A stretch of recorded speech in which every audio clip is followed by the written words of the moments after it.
For this video, for this vlog mga kamaster, i-share ko sa inyo yung pagre-reels. Yan.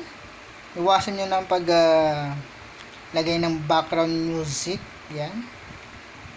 Tapos hindi kayo invited sa license music. Yan. Maaari kayong makopyright dyan. Sa ngayon, di ba, wala pang copyright yan. Dadaan yung mga araw, weeks, month. Yan. Mapapansin mo na lang pag bisita mo yung mga reels mo. Yan. Mayroon na agad magugulat ka na lang nagkaroon ka ng muted na music diyan. Muted na videos diyan. 'Di ba? So, bisitahin niyo na yung inyong reels. Baka meron din kayong copyrighted music diyan na naka-muted yung sounds niyo. Yan, punta na kayo sa profile niyo. Tapos punta kayo sa reels. Yan. Yan. Tingnan nyo hanggang sa baba.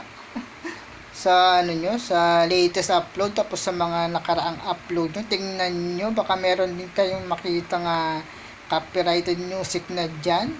Pag may nakalagay dyan sa taas na kulay dyan, kulay pula. Parang pula na speaker dyan. Yan. Ibig sabihin yan, may copyrighted music kayo. Yan. Di ba? Sa ngayon wala pa yan. Kasi madadaan ng araw na madidetect yan ni Lolo Meta yung mga copyrighted natin. Kaya iwasan na natin yung mga background music na merong copyrighted. Di ka natin alam kung copyrighted o hindi, di ba? Kahit nakalagay niya na no copyright music, pero meron namang copyrighted, di ba? Yan lang, ni-share ko lang mga kamaster. Yan. Iwasan natin yung background music. Sayang lang ang oras natin sa ganyan, di ba? Nag-upload ka, magka-copyrighted din naman. Yan lang, ni-share ko lang.